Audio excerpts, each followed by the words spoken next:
Gangman வந்து முதலமைச்சரை வழியில் பார்த்து கூட அந்த மனுக்களை கொடுத்தாங்க. ஆய்வு கூட்டங்களில் எங்களுக்கு எங்கள் கழகத் தலைவர் முதலமைச்சராக இருந்த பொழுது போட்ட உத்தரவு, அந்த கேங்மேன் 5000 பேரையும் நியமிக்கணும் அப்படின்னு உத்தரவு போட்டாங்க. அதுக்கான எவ்வளவு செலவினங்கள் ஏற்படும், எவ்வளவு பேர் என்னங்கிறதெல்லாம் எடுத்து நாங்கள் நிதித்துறைக்கு அனுப்பியிருந்தோம்.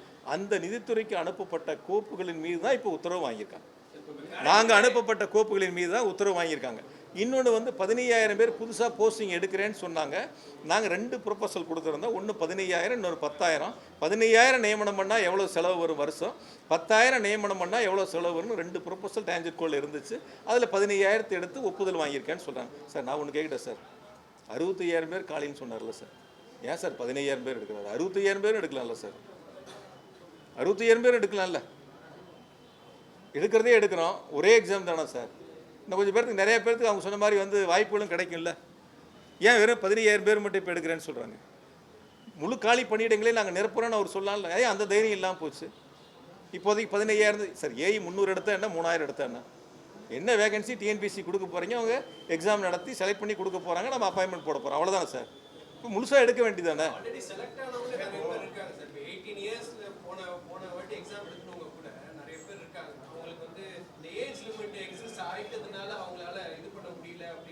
அந்த டிமாண்ட் ரொம்ப நாளா வச்சிட்டு கரண்ட் பல இடங்கள்ல இப்ப திமுக கவர்மெண்ட் இருக்கும்போது ஷார்டேஜ் ரொம்ப கம்மியா இருந்துச்சு. இப்ப இங்க ஒரு 40 டேஸ்ல இந்த நிறைய இடங்கள்ல ஷார்டேஜ், இன்க்ளூடிங் பெரம்பூர்லயும் ஷார்டேஜஸ் இருக்கு.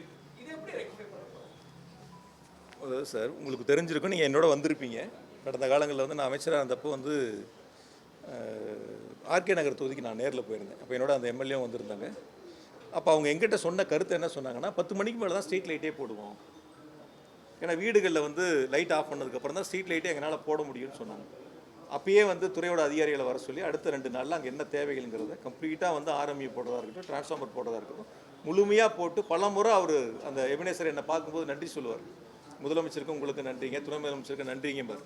அப்போ நம்ம வந்து எந்தெந்த இடங்கள் நீங்கள் வந்து இன்னொன்று கூட நீங்கள் பார்த்துருப்பீங்க, சட்டமன்றத்தில் ஒவ்வொரு வருஷமும் சட்டமன்றத்தில் மின் வாரியத்தில் தொகுதிகள் வாரியாக செய்யப்பட்ட பணிகளை புக்லெட்டாக போட்டு டேபிளில் வச்சுருந்தோம். தொகுதி வாரியாக ஒரு தொகுதிக்கு ஒரு நோடல் ஆஃபீஸரும் முதலமைச்சருடைய வழிகாட்டுதலோடு நியமிச்சிருந்தோம். ஒரே தொகுதியில் பல ஏஇ ஆஃபீஸ் இருக்கலாம், ஏடி இருக்கலாம், இஇ இருக்கலாம். இவர் யாருக்கு ஃபோன் பண்ணுவார்? அதனால் ஒரே ஒரு நோடல் ஆஃபீஸரை ஒரு எம்எல்ஏவுக்கு நியமனம் செய்யப்பட்டு அந்த எம்எல்ஏ ஒரு நோடல் ஆஃபீஸர்கிட்ட பேசினா போதும், அதை சரி பண்ணி கொடுத்தாங்க. பல சட்டமன்ற உறுப்பினர்கள் சட்டமன்றத்திலேயே திராவிட மாடல் அரசு முதலமைச்சரை பாராட்டினாங்க. நாங்கள் புத்தகமாக வச்சு 5 வருஷத்தில் நடந்துக்கிட்டு இருக்கிற பணிகள், அதை நடந்து முடிஞ்ச பணிகள், நடந்துகிட்டு இருக்கக்கூடிய பணிகள், எடுத்துக்கொள்ளப்பட்ட பணிகள், அதை பட்டியல் போட்டு வச்சோம். ஒவ்வொரு 3 மாதத்துக்கு 6 மாதத்துக்கு ஒருக்காகவும் எங்களுடைய நோடல் ஆஃபீஸர் சம்மந்தப்பட்ட எம்எல்ஏவை பார்த்து ஃபோட்டோ எடுத்து குரூப்பில் பண்ணணும். எனக்கு ஒரு வாட்ஸ்அப் குரூப் இருந்துச்சு, 234 தொகுதிக்கு நோடல் ஆஃபீஸருடைய குரூப், சி லெவலில் இருக்கக்கூடியவங்க, எஸ்சி லெவலில் இருக்கக்கூடிய வாட்ஸ்அப் குரூப். அந்த மின்னகத்தை நான் கண்காணித்தேன். 2021ஆம் ஆண்டு 26 எங்களுடைய முதலமைச்சர்கள் அந்த மின்னகத்தை தொடங்கி வச்சாங்க. அந்த மின்னகங்கிறது பொதுமக்களுக்கும் தலைமையுடைய மின்சார வாரியத்திற்கும் ஒரு இணைப்பு பாலமாக இருந்துச்சு. கன்னியாகுமரியில் பவர் கட் ஆனாலும் தலைமைக்கு தெரியும், தூத்துக்குடியில் பவர் கட் ஆனாலும் தலைமைக்கு தெரியும். ஆக நம்ம எந்த இடங்களில் அதிகமான கால் வருதுங்கிறத பார்த்து சம்மந்தப்பட்டிருக்கக்கூடிய அதிகாரிகளை அழைச்சி என்ன பிரச்சனைங்கிறத நம்ம சீக்கிரமாக முடிப்பதற்கான வாய்ப்புகள் இருக்கும். அதனால் அந்த மின்னகத்தை கொடுத்தது மின்சார வாரியத்திற்கு எங்களுடைய கழகத் தலைவர் முதலமைச்சராக இருந்து நேரில் வந்து அதை தொடங்கி வச்சாங்க. அப்படி பணிகள் வந்து மின்னகமாக இருக்கட்டும், இதுபோல் இருக்கக்கூடிய முன்னேற்பாடுகளாக இருக்கட்டும், நம்முடைய உற்பத்தி வந்து எவ்வளோ இருக்குது, நமக்கு எவ்வளோ டிமாண்ட் இருக்குது, நம்ம எவ்வளோ வந்து அடுத்து தயாராகணும், இது எல்லாம் கணக்கிட்டு செய்யக்கூடியதான் மின்சார வாரியம். இதுதான் வந்து இந்த 5 ஆண்டுகள் மிக சிறப்பாக செய்யப்பட்டிருக்கு. அவர் நீங்கள் சொல்கிற மாதிரி வந்து முழுசாக சீரமைக்கணும்னு சொல்கிறதில்ல. அதாவது வந்து மாற்றம்னு சொன்னாங்க இந்த தாவேக்கா அரசு. நான் கூட கேட்டேன், மாற்றம்னா என்ன, எஜுகேஷன் இல்லையா? உயர்கல்வியில் தமிழ்நாடு இந்தியாவில் ஃபஸ்ட்டு, என்ன மாற்றங்கள் கொடுக்க போகிறீங்க? ஹெல்த்தில் இந்தியாவில் தமிழ்நாடு ஃபஸ்ட்டு, என்ன மாற்றங்களை கொடுக்க போகிறீங்க? பொருளாதார வளர்ச்சியில் தமிழ்நாடு டாப்பில் இருக்கும், என்ன மாற்றங்களை கொடுக்க போகிறீங்க? வெறும் வார்த்தையில் மாற்றம் என்று சொல்வதற்கு பதிலாக கல்வியில், மருத்துவத்தில், தொழில்துறையில், மின்சார வாரியத்தில் இந்த மாற்றத்தை கொடுக்க போகிறோம், இது எங்களுடைய ஸ்டாண்ட், இது எங்களுடைய பாலிசின்னு சொன்னால் நீங்களும் தெரிஞ்சுக்கலாம், நானும் தெரிஞ்சுக்கலாம், மக்களும் தெரிஞ்சுக்கலாம். அதனால் தமிழ்நாடு மின்சார வாரியத்தை பொறுத்தவரை இன்று மின்துறை அமைச்சர் வெளியிட்டிருக்கக்கூடிய வெள்ளை அறிக்கை கடந்த 5 ஆண்டுகால திராவிட மாடல் ஆட்சியினுடைய திட்டங்களை அச்சடித்து வெளியிட்டிருக்கின்றார். அதில் நாங்கள் 5 ஆண்டுகள் செய்த மிக சிறப்பான பணிகள், எங்களுக்கு வழிகாட்டிய கழகத் தலைவர் திராவிட மாடல் ஆட்சியினுடைய நாயகர் மாண்புமிகு தளபதி அவர்கள் கொடுத்த தைரியம், ஊக்கம், நிதி, அத்துணை வளர்ச்சிகளையும் உள்ளடக்கிய அந்த வெள்ளை பேப்பர். அந்த வெள்ளை பேப்பரில் எவ்வளவு இழப்புகள் என்பதையும், நாங்கள் எவ்வளவு குறைத்திருக்கிறோம், என்ன நடவடிக்கை எடுத்திருக்கிறோம், என்ன கட்டமைப்புகளை உருவாக்கி இருக்கின்றோம், என்ன புதிய திட்டங்களை செயல்படுத்தியிருக்கோம் என்பதையெல்லாம் மிக தெளிவாக குறிப்பிட்டிருக்கின்றார். எனவே இனி வரக்கூடிய ஆண்டுகளில் அவர்கள் செய்யக்கூடிய திட்டங்களை வெளிப்படைத்தன்மையோடு செய்ய வேண்டும். தயவு செய்து கடந்த திமுக ஆட்சியில் செய்யப்பட்ட பணி நியமனங்களுக்கெல்லாம் நீங்கள் ஸ்டிக்கர் ஒட்டி கொண்டு நீங்கள் ஏதோ செய்ததை போல ஒரு தோற்றத்தை உருவாக்க வேண்டாம், ரீல்ஸ் போட வேண்டாம். ரியலாக இருக்கு. சார், மாதம் கணக்கிடப்படும் முன்கட்டணம் சொல்லியிருந்தாங்க, வாக்குறுதி கொடுத்தாங்க. இப்போ ஊழியர்கள் பற்றாக்குறையினால முடியாது, அதை செயல்படுத்த முடியாது நிர்மல்குமார் சொல்லியிருக்காரு அமைச்சர். நீங்க அதை சரியான காரணமா? அது சரி, எங்களோட மின் கட்டணம் உயர்த்தப்படாது அப்படின்னு சொல்லி அமைச்சர் சொல்லியிருக்காரு. இப்போ இருக்கக்கூடிய மின்சாரத்துடைய இருக்கக்கூடிய இப்போ நிதி நிலைமை இருக்கக்கூடிய சூழ்நிலையில அடுத்த 5 ஆண்டுகளுக்கு மின் கட்டணம் உயர்த்தப்படாமல் நடத்த முடியுமா? உங்களோட கருத்து. ஒரு வகையில் மின்சார ஒழுங்குமுறை ஆணையம் வந்து மின்கட்டணம் உயர்த்துவதற்கான உத்தரவுகளை பிறப்பிக்கிற இடம் மின்சார ஒழுங்குமுறை ஆணையம் தான். இப்போ மின்சார வாரியத்துக்கு அவங்க ஒழுங்குமுறை ஆணையம் உத்தரவுகளை போடுவாங்க. நீங்கள் இவ்வளோ இந்த வருஷம் ஏற்றி ஆகணும்னு சொல்லுவாங்க. ஒன்று அரசு அது ஏற்றணும், இல்லைனா அரசாங்கம் அதுக்கான நிதியை கொடுக்கணும். நாங்கள் இந்த வருஷம் ஏற்றலை, அந்த ஏற்றக்கூடிய சுமைகளை அரசாங்கம் மின்சார வாரியத்துக்கு ஏற்றுக்கிட்டு நாங்கள் நிதிகளை கொடுத்துறோன்னு சொல்லணும். இதுதான் வழக்கமான நடைமுறை. இவங்க வந்து ஏற்றலைன்னு சொல்லியிருக்காரு. இப்போ அதுக்கான நிதிகளை தமிழ்நாடு அரசுகிட்டிருந்து, முதலமைச்சர்கிட்டருந்து இந்த மின்துறை அமைச்சர் கேட்டு பெறுவாரான்னு பார்ப்போம். அதாவது சார், நாங்கள் ஏற்கனவே சொன்னோம், அதாவது மாதாந்திர கணக்கீடு என்பது ஸ்மார்ட் மீட்டர் போடுவதற்கான பணிகளை நாங்கள் முன்னெடுத்தோம். போனோம் திராவிட மாடல் ஆட்சியில் டெண்டரெல்லாம் கோட் பண்ணி ப்ரைஸ் பிட்லாம் ஓப்பன் பண்ணல. டெண்டர் முடிஞ்சிருச்சு, அதுக்குள்ளே தேர்தல் தேதி அறிவிச்சிட்டாங்க. டெண்டர் ஓப்பன் பண்ணாமல் இருக்குது. இப்போ இந்த அரசாங்கம் வந்து அதுக்கு இப்போ சில சாக்கு போக்கெல்லாம் சொல்கிறாங்க, 30,000 கோடி தேவைப்படுது அப்படின்ட்டு. சார், நீங்கள் ஒரு வளர்ச்சி வேணும்ல. எந்த ஒரு வேலையுமே நீங்கள் ஐஃபோன் 16 வாங்கினா அடுத்து 17 வரும், வரதானே செய்யும். 17 வந்துருமேங்கிறதுக்காக 16 வாங்காமல் இருப்பீங்களான்னு கேட்குறேன். இன்றைக்கி ரொம்ப அதிபுத்திசாலித்தனமாக ஒரு கருத்தை சொன்னார். சிம் கார்டு போடணும், அடுத்து வந்து இன்னொரு டெக்னாலஜி வந்துட்டால் இது என்ன பண்ணுறது, இது என்ன பண்ணுறதுன்னாரு.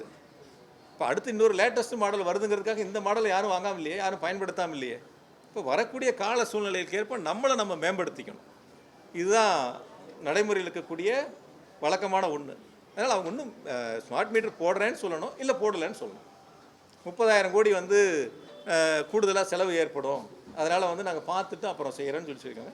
நாங்கள் உத்தேசித்து, எங்களுடைய திராவிட மாடல் அரசு உத்தேசித்து ஸ்மார்ட் மீட்டர் போட்டது பிறகு மாதாந்திர கணக்கீட்டுக்கான அந்த பணிகளை செய்வதற்கு நாங்கள் தயாராக இருந்தோம். இந்த அரசு அதை எப்படி முன்னெடுக்கிறாங்கிறத எல்லாமே வந்து வெளிப்படைத்தன்மையாக இருக்குது, எல்லாமே ஆன்லைன் சொல்லுவோம். பட் டெண்டர் போறவங்க எல்லாமே வந்து எப்படி சார் ஒரே ரேட்டை கோட் பண்ண முடியும்?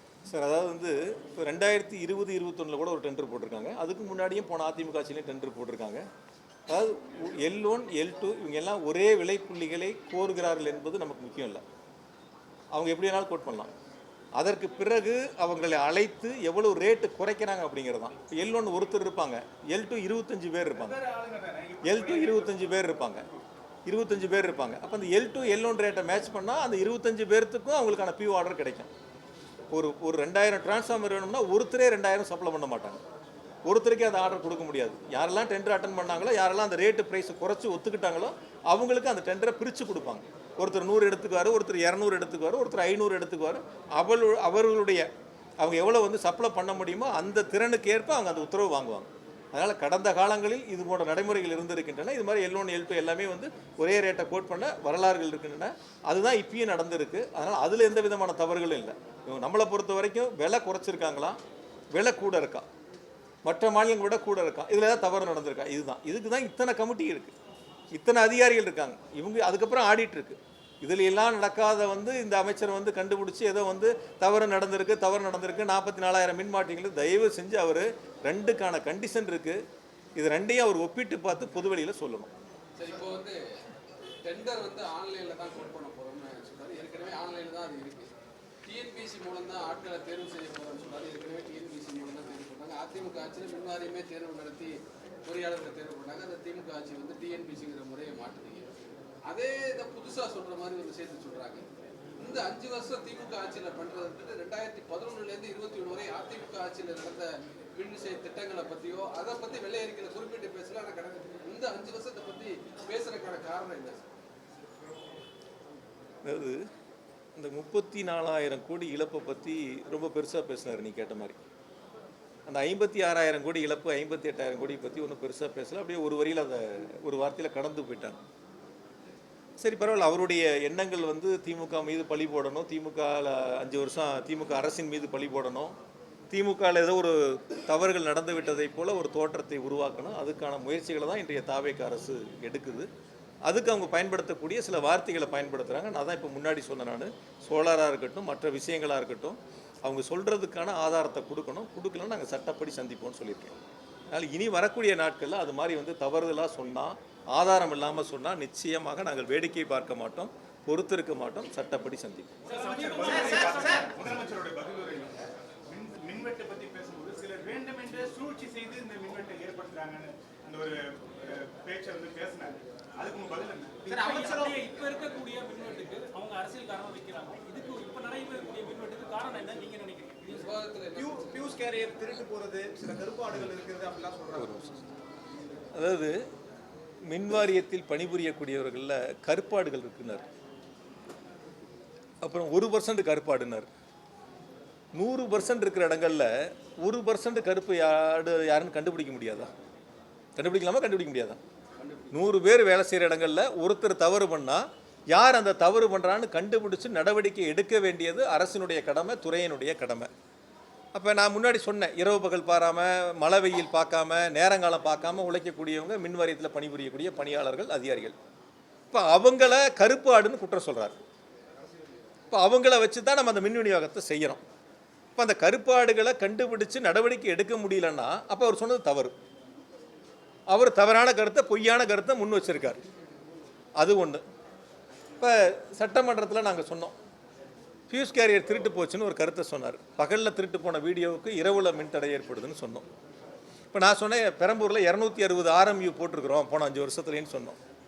ஆக ஒரு அரசு அமைந்தவுடன் அந்த அரசினுடைய அமைச்சர், அந்த துறையினுடைய அமைச்சர் சம்பந்தப்பட்ட அதிகாரிகளை அழைத்து ஆய்வு கூட்டங்களை நடத்தி எப்படி வந்து அந்த துறை செயல்படுகிறது, எப்படி மின் விநியோகம் நடைபெறுகிறது, எங்கெங்கே தவறுகள் நடைபெறுகின்றன, அந்த மின் விநியோகத்தில் எங்கெங்கே பாதிப்புகள் இருக்குது, அதை எப்படி சரி செய்யலாம் என்பதை செய்ய வேண்டியது அந்த துறையினுடைய அமைச்சர்.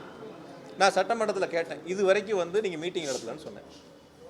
துறையினுடைய விநியோகத்திற்கான அந்த பணிகளை செய்யக்கூடிய அதிகாரிகளுடைய அலுவலருடைய கூட்டத்தை நீங்கள் நடத்தலன்னு சொன்னேன். இப்போ நாங்கள் பொறுப்பெடுத்த மண்டலங்கள் வாரியாக போய் நேரில் சம்மந்தப்பட்ட ஏஇ வரைக்கும் அழைச்சி பேசி என்ன தேவை இருக்குது, எப்படி இருக்குது, என்னெல்லாம் செய்யணும்னு கேட்டு வாங்கி அவங்ககிட்ட மைக் கொடுத்து பேச வச்சோம். கருத்துக்களை நாங்கள் குறித்தோம். இங்கே வந்து அதுக்கான நடவடிக்கைகளை எடுத்தோம். நீங்கள் 40 நாள் ஆயிடுச்சு, 45 நாள் ஆயிடுச்சுங்கிறீங்க. என்ன ஆய்வு கூட்டங்களை நடத்துறீங்க? இப்போ நான் கேட்டதுக்கு அவர் பதில் சொல்லியிருக்கணும்ல. இத்தனை ஆய்வு கூட்டங்களை நடத்தியிருக்கோம், இத்தனை சிஇ மீட்டிங் நடந்திருக்கு, இத்தனை எஸ்சி மீட்டிங் நடந்திருக்கு, இத்தனை இஇ மீட்டிங் நடந்திருக்கு, இதெல்லாம் சொல்லணுமா இல்லையா? அப்போ அப்படி ஒரு கூட்டம் நடந்திருந்தால் உங்களுக்கு பத்திரிக்கை ரிலீஸ் வந்திருக்குல்ல, செய்தி ப்ரெஸ் ரிலீஸ் கொடுத்துருப்பாங்கல்ல. நாங்கள் இந்த கூட்டங்களை நடத்தினோம், இந்தாங்க ப்ரெஸ் ரிலீஸ் உங்களுக்கு, இந்த கூட்டத்தில் அமைச்சர் இதெல்லாம் வலியுறுத்தினாருன்னு சொல்லியிருப்பாங்கல்ல. இப்போ எதுவுமே நடக்காமல், எதையுமே களத்துக்கு போய் பார்க்காம, அவருடைய நோக்கம் ஒன்றே ஒன்று உங்களுக்கு வெளிப்படைத்தன்மையோடு சொல்லணும்னா, நீங்களும் அதை தெரிஞ்சுக்கணும், மக்களும் தெரிஞ்சுக்கணுன்னா, அவர் மின்வாரியத்துக்கு செல்வதெல்லாம் கடந்த 5 ஆண்டுகளில் பூத கண்ணாடி போட்டு தேடிக்கிட்டு இருக்கார். என்ன தேடிக்கிட்டு இருக்காரு? பூத கண்ணாடி போட்டு லென்ஸ் வச்சு தேடிக்கிட்டு இருக்கார். ஏதேனும் கடந்த திமுக ஆட்சியின் மீது தவறுகளை கண்டுபிடிக்க முடியுமா, குற்றம் சாட்ட முடியுமா, பழி சொல்ல முடியுமா அப்படிங்கிறத தேடிக்கிட்டு இருக்காரு. அவர் இன்னும் இல்லை, ஒரு நாள் அல்ல, ஒரு வாரம் அல்ல, ஒரு மாதம் அல்ல, இன்னும் 10 வருஷம் அவர் தேடினாலும் மின்சாரத்துறையில் எந்தவித தவறுகளும் நடக்கவும் அப்போ நாங்கள் விடலை, முதலமைச்சரும் விடலை. மிக வெளிப்படைத்தன்மையோட மின்சார வாரியம் செயல்படுறது. சட்டமன்றத்தில் முதல்வர் விஜய் குட்டி கதை அப்படின்னு சொன்ன விஷயம் வந்து பெரும் விமர்சனத்துக்கு உள்ளாச்சு. அதை குறித்து இன்னைக்கு ஒன்றிய அமைச்சர் நிர்மலா சீதாராமன் கிட்ட கேட்கும்போது அது அரசியல் ரீதியான விமர்சனம் தான், அது சட்டமன்றத்தில் பேசாம வேற எப்படி பேசுவாங்க, திமுக அதுக்கு ஒரு பதில் சொல்லணும்னு சொல்லியிருக்காங்க. அதாவது சார், இப்போ சட்டமன்றத்தில் நடந்ததுக்கெல்லாம் எங்களுடைய எதிர்க்கட்சி தலைவர் வெளியில் வந்து அப்பயே அதுக்கான எங்களை பேச வாய்ப்பு கிடைக்கல, அப்பயே பதில் சொல்லிட்டாங்க. அதனால் அதுக்குள்ளே நம்ம போனோம்னா இன்றைக்கி எடுத்துக்கிட்ட நோக்கம் மாறிடும். ஒயிட் பேப்பரு அதுக்கான ஆன்சர் இது ரெண்டும் மாறிடும், கருத்து வேறு பக்கம், அரசியல் பக்கம் திசை திரும்பிடும். நான் இறுதியாக உங்களுக்கு ஒன்று மட்டும் சொல்கிறேன்.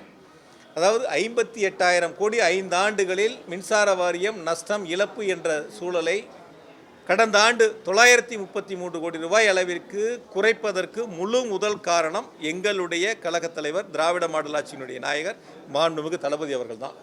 அவர்கள் கொடுத்த நிதி ஆதாரங்கள், ஊக்கங்கள், அவர்களுக்கு செயல்படுத்த வழங்கிய திட்டங்கள், இதனால் தான் மின்சார வாரியம் வளர்ச்சி அடைந்திருக்கின்றன. கடந்த 5 ஆண்டுகளில் எந்த விதமான மின்தடையும் இல்லாமல் சீரான மின் விநியோகம் வழங்கப்பட்டிருக்கின்றன. 94,000 மில்லியன் யூனிட்டிலிருந்து 1,16,000 மில்லியன் யூனிட்டாக உயர்ந்திருந்தாலும் கூட எந்தவித தடையும் இல்லாமல் கடந்த திமுக ஆட்சியில், திராவிட மாடல் ஆட்சியில் மாண்புமிகு முதலமைச்சர் தளபதியினுடைய வழிகாட்டுதலோடு அந்த மின்சார விநியோகம் செய்யப்பட்டிருக்கின்றன. எனவே இன்றைய தாவேக அரசு, மின்துறையினுடைய அமைச்சர் கடந்த கால திட்டங்களை பற்றி குறை சொல்லாமல், அதுவும் பொதுவாக குறை சொல்லாமல் ஆதாரத்தோடு குறை சொன்னால் பதில் சொல்வதற்கு நாங்கள் தயாராக இருக்கின்றோம். அதை சந்திப்பதற்கு தயாராக இருக்கின்றோம். எனவே பொதுவாக பொதுவான கருத்தை சொல்வதை நிறுத்திவிட்டு மாப்பிள்ளை வந்தார், மகன் வந்தார், நண்பர்கள் வந்தாங்கலாம் சொல்லி அந்த மாதிரி மக்கள்கிட்ட திசை திருப்புறதை விட்டுட்டு நிச்சயமாக அவர் சொல்லியதை அவர் திரும்ப பெற வேண்டும், வருத்தம் தெரிவிக்க வேண்டும். அந்த மாதிரி கருத்துக்களை சொன்னது ஒருபோதும் நாங்கள் ஏற்றுக்க மாட்டோம். நான் இப்போ கேட்குறேன், நான் ஒன்றே ஒன்று கேட்குறேன். இப்போ நாங்கள் அவங்க துறையை நடத்துனாங்கன்னு சொன்னால், இப்போ ஒருத்தருக்கெல்லாம் ஆர்டர் போட்டு இந்த அரசாங்கத்தில் ரிவைஸ் பண்ணாங்கல்ல, ஆலோசகராக போட்டு பண்ணாங்கல்ல, அப்போ இந்த அரசாங்கத்தை யார் நடத்துகிறா? ஜெகதீஷ் நடத்துகிறாரா? யார் நடத்துகிறா? சொல்லணும்ல. நாங்கள் ஏன் இதெல்லாம் சொல்லாமல் இருக்கோம்? அரசியலாக பார்க்கணும், துறையாக பார்க்கணும், துறையினுடைய வளர்ச்சியாக பார்க்கணும். அதனால் பொதுவெளியில் அரசியல் காழ்ப்புணர்ச்சியோடு சொல்லக்கூடிய குற்றச்சாட்டுக்கள் ஆதாரத்தோடு சொன்னால் சந்திப்பதற்கு நாங்கள் தயார், விளக்கம் தர தயார். மின்துறை அமைச்சர் இனி வரக்கூடிய நாட்களில் பார்த்து தெரிந்து தெளிவாக பேச வேண்டும். இல்லை என்றால் சட்டப்படி சந்திக்கக்கூடிய சூழல் ஏற்படும். நன்றி. சார், அதாவது நீங்கள் அடுத்த ஒரு கருத்துக்கு பாருங்க. நான் தவறுன்னு சொல்லலை, அவர் சொன்ன கருத்துக்கு நான் பதில் சொன்னேன். நியமனம் யாரை வேணாலும் அவங்க செய்யிட்டாங்க, அதெல்லாம் அதுக்குள்ளேயே போகலை. நான் தவறுன்னு சொல்லலை, அவங்க நிர்வாகம் பண்ணாங்கன்னு சொல்கிறத இப்போ நான் அப்படி சொல்லலாமான்னு உங்களை கேட்குறேன். அப்படி சொல்லலாமான்னு கேட்குறேன், அவ்வளோதான். அதனால் நான் இதில் நாங்கள் வெளிப்படைத்தன்மையோடு இருந்தால் நீங்களும் வெளிப்படைத்தன்மையோடு இருங்கன்னு சொல்கிறேன், அவ்வளோதான். நன்றி. ரொம்ப நேரம் ஆயிடுச்சு. நம்ம